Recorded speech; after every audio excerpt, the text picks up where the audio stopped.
Your talent will definitely open the door, but there is only your character that can keep you there. ये बात सही है कि आपके लिए आपका टैलेंट कई सारे दरवाजे खोल देगा, लेकिन आप उस दरवाजे के अंदर कब तक टिके रह पाते हो, ये सिर्फ आपके कैरेक्टर के ऊपर ही डिपेंड करता है।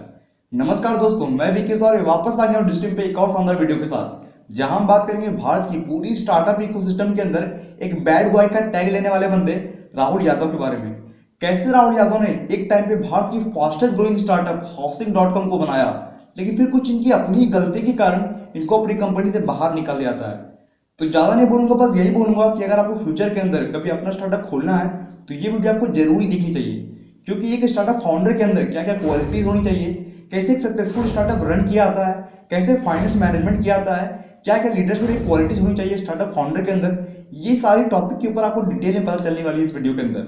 और मैं बता दूं, मैंने पर्सनली इनकी जर्नी से काफी कुछ सीखा है, तो ये वीडियो आपके लिए काफी फ्रूटफुल साबित होगी। तो इसलिए वीडियो को लास्ट तक देखिए और जल्दी से हम वीडियो शुरू करते हैं। तो राहुल यादव का जन्म राजस्थान के खैरतल के अंदर होता है। बचपन से ही राहुल यादव काफी ज्यादा टैलेंटेड स्टूडेंट रहे हैं। इसका अंदाजा आप इस बात से लगा सकते हो कि जब वो अपनी आईआईटी की पढ़ाई कर रहे थे मेटलर्जी स्ट्रीम के अंदर, तब उन्होंने वहां की कैंडिडेट्स की नीड को आइडेंटिफाई करते हुए एक ऑनलाइन क्वेश्चन बैंक बना दिया, जिसका नाम था examBaba.com। इसके अंदर जो भी पुराने क्वेश्चन पेपर होते थे उसके प्रॉब्लम के साथ साथ इन्होंने सॉल्यूशन भी प्रोवाइड करवाना शुरू किया। अब ये जो चीज थी, कुछ समय बाद जब कॉलेज के वाले के सीनियर्स के पास पहुंच गई, तब उन्होंने इस चीज को बंद करवा दिया। अब ये एक और सबसे बड़ा कारण था कि राहुल यादव को हमारे इंडियन एजुकेशन सिस्टम की ट्रेडिशनलिज्म पे कोई भरोसा नहीं था, कोई इंटरेस्ट नहीं था। और अपने कॉलेज टाइम के अंदर ही इनको अपना पैशन मिल गया था एंटरप्रेन्योरशिप का, मतलब इनको समझ में आ गया था कि हमें एंटरप्रेन्योरशिप ही करना है। और ये पैशन उनको तब मिला जब वो examBaba.com के दरमियान प्रोग्रामिंग सीखे थे, और फाइनली उन्होंने अपने कॉलेज टाइम के आईआईटी टाइम के लास्ट ईयर में कॉलेज से ड्रॉप आउट ले लिया। अब हाउसिंग.com को शुरुआत करने का आइडिया इनको अपनी ही प्रॉब्लम को आइडेंटिफाई करने के बाद आता है, जब ये राहुल यादव और अपने फ्रेंड अद्वितीय शर्मा के साथ मुंबई के अंदर फ्लैट ढूंढ रहे थे। अब बात भाई मुंबई की हो चाहे भारत का कोई भी कोना, 2010 से 11 में ऐसा कोई भी ऑर्गेनाइज सिस्टम ही नहीं था जहां पे आप ऑनलाइन फ्लैट ढूंढ सको। और जब ये चीज राहुल यादव ने फेस करी तो उनको समझ में आ गया कि रियल एस्टेट का जो सेक्टर है वो काफी ज्यादा अनऑर्गेनाइज्ड है, और यहाँ पे लोगों को काफी ज्यादा प्रॉब्लम्स होती है, चाहे फ्लैट खरीदना हो चाहे फ्लैट बेचना हो। और इसी प्रॉब्लम को देखते हुए उन्होंने रियल एस्टेट सेक्टर में एंट्री मारी और अपने 10 से 11 बैचमेट्स जो भी थे इनके, सबको अपने साथ जोड़ा और लोकली इस पे काम करना शुरू कर दिया। अब कुछ समय काम करने के बाद इन्होंने रियलाइज करा ये सॉफ्टवेयर इतना ज्यादा अनऑर्गेनाइज्ड है, यहाँ पे हम काम कर पा रहे हैं तो काफी लिमिटेड लोगों की हेल्प कर पा रहे हैं, क्यों ना इसको टेक्नोलॉजी से जोड़ दिया जाए, और टेक्नोलॉजी लेवरेज से हम ज्यादा लोगों की प्रॉब्लम भी सॉल्व कर पाएंगे और इसको पैन इंडिया एक्सपैंड भी कर पाएंगे। और तभी इन्होंने अपने पास में सीखे गए एक्सपीरियंस को यहाँ पर लाया, और प्रोग्रामिंग से, अपने सीखे गए प्रोग्रामिंग से इन्होंने एक नया वेबसाइट बनाया housing.co.in के नाम से, और अपने सारे 11 जो भी बैचमेट्स थे सबको कंपनी का को फाउंडर बना दिया और साल 2012 में इस कंपनी को लॉन्च कर दिया। अब राहुल यादव शुरुआत से ही काफी बड़े विजनरी और प्रॉब्लम सॉल्विंग पर्सन थे, तो इन्होंने रियल एस्टेट सेक्टर के अंदर 3 प्रॉब्लम को आइडेंटिफाई किया जिसको ये सॉल्व करने वाले थे। सबसे पहला था ईएमएस, बोले तो इजी एंड मॉडिफाइड रिसर्च। अब ये चीजें आपको भी पता है कि पहले के टाइम पे इतना आसान नहीं था, कोई ऑनलाइन तरीका ही नहीं था कि जहां पे आप फ्लैट आसानी से पता कर सको कि कहां पे रेंटिंग हो रहा है, कहां पे सेलिंग हो रहा है। आपके पास सिर्फ एक ही मीडियम था पहले, वो था ब्रोकर्स। मतलब कि ब्रोकर ही थे जो कि आपको बताते थे कि कहां पे फ्लैट खाली है, कहां पे आप ले सकते हो, कहां पे खरीद सकते हो, बेच सकते हो। मतलब कि ब्रोकर के हाथ में होता था कि वो किस प्रॉपर्टी को सेल करेंगे, रेंट करेंगे, और वो उसी प्रॉपर्टी को सेल और रेंट करते हैं जहां पे उनको मार्जिन अच्छा बचता है। तो यहाँ पे दूसरा एक और प्रॉब्लम निकल के आता है, लॉट लैक ऑफ ट्रस्ट। अब मान लो आप किसी ब्रोकर से डील करते हो किसी साइट के लिए कि वो साइट मुझे लेना है, तो वहां पे ब्रोकर क्या करता है कि उस साइट के बारे में जो भी एडवांटेज है वो सारे आपके ऊपर रख देता है कि हाँ ये एडवांटेज है, ये फलाना ढिमकाना सब कुछ, लेकिन वहीं उसकी जो डिसएडवांटेज होते हैं उसको हिडन रखने की कोशिश करता है। अब वहां पे जब आप फिजिकली उस साइट को देखने जाते हो कि हाँ सब कुछ वो अवेलेबल है कि नहीं है, तो वो उन्होंने जो एडवांटेज बताया वो तो है कि नहीं पता, लेकिन उसका जो डिसएडवांटेज है वो काफी ज्यादा आपको हाईलाइट वहां पे मिलता है। जैसे कि छत पे लीकेज हो रखा है, दीवार पे पपड़ियां चढ़ रही हैं, या फिर वाटर का जो सप्लाई है वो अच्छे से नहीं हो रहा है, सोसाइटी का मेंटेनेंस हो गया, क्लीनिंग हो गया, ये सब भी काफी ज्यादा झंझट है। अब यहाँ पे क्या होता है कि जब ब्रोकर उसको डिसएडवांटेज को छिपाता है और जब वो सामने आ जाता है, तो वहां पर उनको ट्रस्ट फैक्टर काफी ज्यादा भुगतना पड़ता है, और जो टेंडेंट्स होते हैं वो ब्रोकर पे कभी भरोसा ही नहीं कर पाते हैं। तीसरा जो प्रॉब्लम सॉल्व करने वाले थे वो था रॉगल, relationship of brokers and landlords. अब मैंने आपको पीछे ही बता दिया कि ब्रोकर्स उसी प्रॉपर्टी को सेल या रेंट करते हैं जहां पे उनको अच्छा मार्जिन बचता है। अब मार्जिन कौन देगा, तो ऑफ कोर्स लैंडलॉर्ड्स ही देंगे, और लैंडलॉर्ड्स इसलिए उनको एक्स्ट्रा मार्जिन देते हैं, एक्स्ट्रा एडवांटेज देते हैं, एक्स्ट्रा इंसेंटिव भी देते हैं, ताकि ब्रोकर उस प्रॉपर्टी के अंदर इंटरेस्ट दिखाए और उसको जल्दी जल्दी बेचने की कोशिश करे। अब देखा जाए तो लैंडलॉर्ड का जो एसेट पड़ा हुआ है वो जल्दी जल्दी बिकेगा, तभी उनको प्रॉपर्टी के ऊपर अच्छा रिटर्न मिलेगा, अच्छा कैपिटल गेन मिलेगा। अब अगर आपने इन तीनों प्रॉब्लम्स को क्लोजली रियलाइज किया होगा तो आपको समझ में आ गया होगा कि उस टाइम पे जो पूरा रियल एस्टेट सेक्टर था वो ये ऑफलाइन ब्रोकर थे जो कि अपने तरीके से इसको ऑपरेट करते थे। एंड देन हाउसिंग.com ने अपना जो बिजनेस मॉडल बनाया वो भी इसी को ध्यान में रखते हुए बनाया, मतलब कि अपना बिजनेस मॉडल उन्होंने क्लासिफाइड लिस्टिंग के ऊपर करना शुरू किया, जहाँ पे जो भी लैंडलॉर्ड्स है या फिर जो भी ब्रोकर्स है वो अपने साइट की लिस्टिंग इनके प्लेटफॉर्म के ऊपर करेंगे और उसी के लिए ये मिनिमल फी चार्ज करेंगे ब्रोकर से और लैंडलॉर्ड से, जो कि एक सब्सक्रिप्शन फी होगा, एक 8,000 का जो कि एनुअली होगा और एक 5,000 जो कि हाफ ईयरली होगा। अब यहाँ पे कस्टमर को सेटिस्फेक्शन ऐसे मिलता है कि जो भी ब्रोकर्स या लैंडलॉर्ड्स अपनी साइट की लिस्टिंग करेंगे वहां पूरा आपको उसका एडवांटेज और डिसएडवांटेज बताते हैं। अब वो ऐसा इसलिए करते हैं क्योंकि कस्टमर वहां पे एक बार आ गया, अगर उसको खराब एक्सपीरियंस मिला तो उसको रिपोर्ट कर सकता है और रिपोर्ट करने के बाद वो जो हाउसिंग.com है वो उसको हटा देगा अपनी लिस्टिंग से, चाहे वो ब्रोकर हो चाहे लैंडलॉर्ड हो। एक बार ट्रस्ट हटने के बाद वो वहां दोबारा लिस्टिंग नहीं कर सकता है, अपनी कोई भी साइट को लिस्ट नहीं करेगा, तो इसलिए वहां वो एडवांटेज और डिसएडवांटेज दोनों बताता है ताकि लॉन्ग रन में वो वहां पे सर्वाइव कर सके। और फिर ये अपने इसी बिजनेस मॉडल से और पूरा टेक्नोलॉजी बेस्ड प्लेटफॉर्म हाउसिंग.com से पूरे इंडिया की रियल एस्टेट मार्केट को पूरा रिवॉल्यूशनाइज और ऑर्गेनाइज करते चले गए। और ये स्पीड इनका इतना तेज था कि आप यकीन नहीं करोगे, मात्र लॉन्चिंग के एक हफ्ते में इन्होंने लगभग $8 मिलियन का रेवेन्यू टच कर लिया। I am repeating $8 million in just first week. उनकी ये पहली और सबसे बड़ी अचीवमेंट थी जहां पे इनको वर्ल्ड वाइड पॉपुलैरिटी मिलनी शुरू हो गई और देखते ही देखते जो भी वर्ल्ड वाइड इन्वेस्टर्स थे बड़े बड़े, सबने इसे स्टार्टअप पे नजर बनाना शुरू किया, हेविली इन्वेस्ट करना शुरू किया, जिसमें मैं कुछ बड़े बड़े इन्वेस्टर्स के नाम बताऊं तो जैसे सॉफ्टबैंक हो गया, नेक्सस पार्टनर्स हो गए, हिलियन वेंचर्स हो गए और सिकोया कैपिटल और अदर्स मिला लो एक्सेट्रा लगा दो आप। और फिर राहुल यादव ने जो भी फंडिंग उठाए थे अपने इन्वेस्टर से उसको सीधा सीधे अपनी कंपनी के अंदर लगा दिया और देखा कि अपनी कंपनी को और भी तेजी से कैसे ग्रो कर सकते हैं। और फिर इन्होंने अपनी मार्केट के अंदर से 5 कंपनीज को भी एक्वायर कर लिया और देखते ही देखते इन्होंने मार्केट के अंदर उस समय पे इनके जो भी बड़े बड़े कॉम्पिटिटर थे जैसे कि मकान.com, इंडिया प्रॉपर्टी.com, इन दोनों को भी पछाड़ा और मार्केट में और तेजी से ग्रो करने लग गए। अब पैन इंडिया अच्छी पकड़ बनाने के बाद इन्होंने सोचा अब अपनी कंपनी को हमें इंटरनेशनली ले जाना चाहिए और इंटरनेशनली भी एक्सपैंड करना चाहिए। और सबसे पहले उन्होंने सितंबर 2013 में अपनी हाउसिंग.co.in वाली कंपनी से इसको बदल दिया हाउसिंग.com से, जहां पर उन्होंने सबसे पहले एक .com का डोमेन लिया, साथ ही एक नेशनल नंबर भी लिया। नेशनल नंबर कैसा होता है जैसे कि 033333 और 333, तो इस तरह का कुछ नंबर लिया और .com डोमेन भी लिया।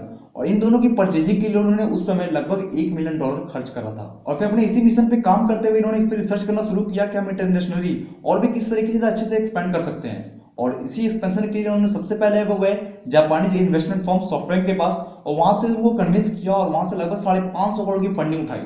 अब इतनी ज्यादा जद्दोजहद करने के बाद, इतनी ज्यादा मेहनत करने के बाद, बट स्टिल ये अपनी मिशन और विजन पे काम नहीं कर पाए और इनकी कंपनी पूरी बर्बाद हो गई और उनको अपनी कंपनी से निकाल दिया गया। अब हुआ कुछ यूं कि जब राहुल यादव अपनी कंपनी को इंटरनेशनल एक्सपेंशन के ऊपर काम कर रहे थे, उस पर रिसर्च कर रहे थे और कंपनी पूरी पैन इंडिया अच्छी खासी ग्रो भी कर रही थी, तभी पिक्चर में एंट्री होती है सिकोआ कैपिटल की। सिकोआ कैपिटल एक बहुत बड़ी एक लीडिंग इन्वेस्टमेंट फर्म भी है और साथ ही हाउसिंग.com की एक इनिशियल इन्वेस्टर भी है। अब ये चीजें आपको भी पता होनी चाहिए कि कभी भी कोई भी इन्वेस्टर किसी स्टार्टअप के अंदर अच्छा खासा अमाउंट इन्वेस्ट करता है तो वो उस बोर्ड मीटिंग का मेंबर भी होता है, साथ साथ उसके पास डिसीजन मेकिंग के राइट्स भी होते हैं। अब हुआ ये कि सिकोआ कैपिटल के जो मैनेजमेंट डायरेक्टर थे शैलेंद्र सिंह, उन्होंने भाई हाउसिंग.com के 6 एम्प्लॉयज को जॉब ऑफर किया, बोला कि तुम हाउसिंग.com के अंदर काम छोड़ दो और हमें ज्वाइन कर लो। अब ये बात जब राहुल यादव को पता चली तो उन्होंने डायरेक्टली सिकोआ कैपिटल के जो मैनेजमेंट डायरेक्टर थे शैलेंद्र सिंह, उनको एक थ्रेटनिंग ईमेल भेज दिया और बोला कि अगर आपने ये सब काम बंद नहीं किया तो सिकोआ कैपिटल का अंत दूर नहीं है। और फिर अनफॉर्चुनेटली ये जो थ्रेटनिंग ईमेल था वो कोरा पे लीक हो गया और फिर बात आ गई आन बान शान की, मतलब कि यही जो थ्रेटनिंग ईमेल था वो राहुल यादव के डूबने का कारण बना। अब देखो राहुल यादव जो थे वो कभी पैसों के बारे में, इन्वेस्टर्स के बारे में कभी कुछ नहीं सोचते थे, इनका सीधा सीधी फोकस था कि हमें अपनी कंपनी को ग्रो करना है, इसलिए वो इन सब चीजों पे कभी अटेंशन देते ही नहीं थे। दूसरी तरफ से सिकोआ कैपिटल जो कि एक बहुत बड़ी वेंचर कैपिटलिस्ट की फर्म थी, तो ऑफकोर्स इनके नेटवर्क भी काफी बड़े थे। अब इनके बीच में जब क्लैशेस हुआ तो इन्होंने और भी इन्वेस्टर्स और राहुल यादव के बीच में क्लैशेस करवाना शुरू किया और फिर इसी तरह से धीरे धीरे इनका सारे इन्वेस्टर्स ने राहुल यादव पर से ट्रस्ट खोना शुरू कर दिया और इनको लेट रिस्पॉन्स करना शुरू किया, मतलब ये किसी भी काम के लिए लेट रिस्पॉन्स करना। इसी बीच क्या होता है कि कंपनी थी जो कि काफी ज्यादा अंडर वैल्यूड थी, राहुल यादव बोल रहे थे कि इसको कंपनी को एक्वायर करना चाहिए हमें, ये कंपनी काफी ज्यादा अंडर वैल्यूड है जो कि 7 करोड़ में ही मिल रही है। अब ये जब डील क्लोज होने वाला होता है तो उसके लिए अप्रूवल लेते हैं अपने इन्वेस्टर से। अब इन्वेस्टर जो होते हैं इसको रिस्पॉन्स करने में इतना ज्यादा लेट लगा देते हैं कि कंपनी का देखते ही देखते जो 7 करोड़ रुपए वैल्यू पे रहती है, एक्वायर करने के बाद उसका जो वैल्यूएशन हो जाता है वो होता है 17 करोड़ का। और यहाँ पे पूरी हाउसिंग.com कंपनी को लगभग 10 करोड़ का लॉस होता है। और फिर एक बार क्या होता है कि कंपनी एक पार्टी ऑर्गेनाइज करती है जिसका बजट एलोकेट किया जाता है लगभग 60 लाख रुपए, किसी कारणवश इसका बजट बढ़ के हो जाता है 90 लाख रुपए उस समय सारे इन्वेस्टर्स एक तरफ आ जाते हैं और सारा ब्लेम डाल देते हैं राहुल यादव के ऊपर ही। मतलब कि बोलते हैं जो भी हुआ है वो तुम्हारे कारण ही हुआ है। तो यहाँ पे क्या होता था कि सारे इन्वेस्टर्स एक तरफ और राहुल यादव अकेले पड़ जाते थे। तो इन दोनों के बीच में काफी ज्यादा क्लैशेस होने लग गए, काफी इनकी रिलेशन खराब होने लग गई और ये मामला देखते देखते इतना ज्यादा बढ़ गया कि एक बार तो राहुल यादव ने अपने सारे इन्वेस्टर्स को बोला कि तुम सभी इंटेलेक्चुअली इनकेपेबल हो और कंपनी से रिजाइन कर दिया। फिर कंपनी की बोर्ड मीटिंग बैठती है और फिर ऐसे राहुल यादव रिटर्न आते हैं और अपनी सीईओ पोस्ट पे कंपनी को ज्वाइन करते हैं। लेकिन देखा जाए तो इनका रिलेशन इतना ज्यादा खराब हो चुका था कि वो सुधरने का नाम ही नहीं ले रहा था और इवेंचुअली क्या होता है कि कंपनी के सारे बोर्ड मेंबर्स ने मिलकर राहुल यादव को कंपनी से बाहर निकाल दिया। और सबसे बड़ी शॉकिंग चीज तो यहाँ पे ये हुई कि जब राहुल यादव की कंपनी छोड़ने की बारी आई तो उन्होंने क्या करा कि कंपनी के अंदर जो भी वो स्टेक्स ओन करते थे जिसका वैल्यू था लगभग 200 करोड़ रुपए, उन्होंने सबको अपने जो भी एम्प्लॉयज थे 2251 एम्प्लॉयज में इक्वली डिस्ट्रीब्यूट कर दिया। अब जब ये बात पूरी स्टार्टअप इकोसिस्टम में फैली कि राहुल यादव ने इस कारण अपनी कंपनी को छोड़ा और ऐसे ऐसे करके छोड़ा, तो पूरी स्टार्टअप इकोसिस्टम के अंदर न्यूज वाले मीडिया वाले काफी ज्यादा इसको कवर करने लग गए और देखते ही देखते जब राहुल यादव कंपनी को छोड़ रहे थे तो साथ साथ कंपनी की वैल्यू भी गिरने लग गई। और फिर कंपनी ने कई सारी कंपनी के सीईओ भी बनते कि कोई तो कंपनी को अच्छे से मैनेज कर पाए, लेकिन भैया जो राहुल यादव का मिशन और विजन था उसके ऊपर कोई खरा नहीं उतर सका, कोई भी सीईओ कंपनी को अच्छे से मैनेज नहीं कर पाया। और जब कंपनी धीरे धीरे काफी ज्यादा लॉस में जाने लग गई तो कंपनी के जो भी बोर्ड मेंबर्स थे उन्होंने सोचा कि यार हमें काफी ज्यादा लॉस हो रहा है तो अब इस कंपनी को हमें बेच ही देना चाहिए। तो उन्होंने क्या करा कि इस कंपनी को सीधा प्रॉप टाइगर जो कि एक प्रॉपर्टी पोर्टल कंपनी थी, प्रॉप टाइगर के साथ वो कंपनी मर्ज हो गई और उसको एक्वायर कर दिया गया लगभग 450 करोड़ की वैल्यूएशन के ऊपर। मतलब कि आप समझो जब राहुल यादव उस कंपनी को छोड़ रहे थे तो उस समय उसका वैल्यूएशन था लगभग 1500 करोड़ रुपए और जब कंपनी दूसरे के साथ मर्ज हो गई तो उस समय उसका वैल्यूएशन आ गया लगभग 450 करोड़ रुपए। आप डिफरेंस देख सकते हो 1500 करोड़ से मात्र 400 करोड़ रुपए। हालांकि हाउसिंग.com कंपनी आज भी ऑपरेशनल ही है, लेकिन आज इसको ऑपरेट कर रहे हैं प्रॉप टाइगर जिन्होंने इस कंपनी को एक्वायर किया था।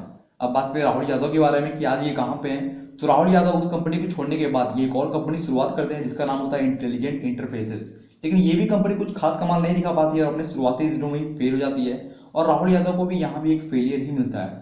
फिर राहुल यादव एक रियल एस्टेट की कंसल्टिंग फर्म जिसका नाम होता है एनारॉक, उस कंपनी में एज ए सीटीओ काम करते हैं। अब हम आते हैं अपनी इस पूरी केस स्टडी के बिजनेस लेसन के ऊपर कि हम और आप इससे क्या सीख सकते हैं। सबसे पहला है फाइनेंशियल मैनेजमेंट। अब देखो ये बात बहुत ही अच्छी है कि आप एक स्टार्टअप फाउंडर हो और आपका मिशन और विजन एकदम क्लियर है, आप काफी लंबा और दूर का सोचते हो। लेकिन ये बात तो ठीक है, आपको यहाँ पे फाइनेंस मैनेजमेंट के ऊपर भी काफी अच्छा काम करना आना चाहिए। आपको फाइनेंशियल प्लानिंग करना आना चाहिए अपनी कंपनी के अंदर, जैसे कि आप कितना फंडिंग उठा रहे हो, किस इन्वेस्टर से फंडिंग उठा रहे हो, कितना इक्विटी डाइल्यूट कर रहे हो। इतना इक्विटी डाइल्यूट करना है जिससे कि कंट्रोलिंग जो स्टेक है वो आपके पास ही रहे, ना कि इन्वेस्टर के पास चल जाए। डिसीजन मेकिंग जो अथॉरिटी है, जो राइट्स है, वो आपके पास ही रहे, ना कि अपना इक्विटी आपने इतना ज्यादा डाइल्यूट कर दिया है कि आपको अपनी ही कंपनी से निकाल दिया जाए। दूसरा जो बिजनेस लेसन है वो है लीडरशिप क्वालिटी के ऊपर। अब भैया आप कोई भी कंपनी चला लो, आपको अपने इंप्लॉयज के पास, अपने इन्वेस्टर्स के पास रिलेशनशिप अच्छा बनाना आना ही चाहिए। जैसे कि राहुल यादव ने जो करा वहां पे कि थ्रेटनिंग ईमेल भेज दिया अपने इन्वेस्टर को, तो वहां पे वो क्या कर सकते थे कि सारे इन्वेस्टर को एक साथ बुलाते, मीटिंग बैठवाते और बोलते कि ये देखो यहाँ पे एक इन्वेस्टर जो हमारे साथ ऐसा कर रहे हैं तो हमें क्या करना चाहिए, क्या इसका अगला स्टेप होना चाहिए। मतलब कि आपको जो भी इन्वेस्टर्स है उसके साथ ओपनली बातें करनी चाहिए, ना कि बिना कुछ सोचे किसी भी इन्वेस्टर को एक थ्रेटनिंग ईमेल भेज दिया, जो कि एक बहुत बड़ी बात होती है। साथ ही साथ कंपनी से जब मन किया तो रिजाइन कर दिया।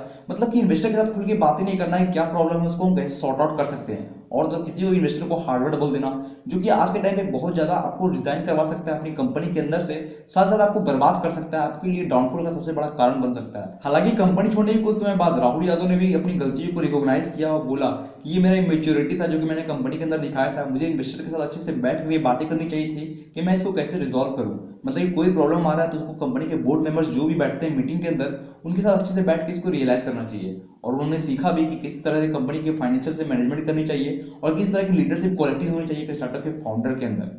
तो ये सब चीजें राहुल यादव ने तो बाद में सीखी, लेकिन आपके पास अभी भी अपॉर्चुनिटी है। अगर आप अपना स्टार्टअप खोलना चाहते हो तो ये सब क्वालिटी आप अभी से सीख लो ताकि आपको आगे चल के काम आ सके। तो ठीक है दोस्तों, आज की वीडियो यहीं पे खत्म करते हैं। उम्मीद करता हूँ ये वीडियो को काफी ज्यादा इंसाइटफुल लगी होगी। अगर आपने इस वीडियो से जरा सा भी कुछ सीखा है तो इसको सिर्फ अपने तक सीमित मत रखो। मैं हमेशा बोलता हूँ वीडियो को ज्यादा से ज्यादा लोगों तक शेयर करो ताकि ज्यादा से ज्यादा लोगों का भला हो सके और हमारे चैनल का मोटिव भी पूरा हो सके कि हम ज्यादा से ज्यादा लोगों तक स्टार्टअप और बिजनेस से रिलेटेड अवेयरनेस फैला सके। वीडियो से जरा सा भी कुछ सीखो तो वीडियो को लाइक करके हमें मोटिवेशन दे देना। साथ चैनल में पहली बार आए हो या कभी भी आए हो तो चैनल को सब्सक्राइब कर लो। बगल में जो बेल नोटिफिकेशन का आइकन है उसको प्रेस कर देना ताकि इसी तरह की पावरफुल वीडियो की नोटिफिकेशन आप तक सबसे पहले पहुंच सके। कमेंट बटन और फीडबैक भी देना इस वीडियो से रिलेटेड, और आने वाली वीडियो आपको किस टॉपिक पे चाहिए उसके बारे में भी कमेंट करो। मिलते हैं अगली नेक्स्ट और पावरफुल वीडियो के साथ। तब तक भी खुश रहिए, संतुष्ट रहिए और तंदुरुस्त रहिए। गुड बाय, जय हिंद।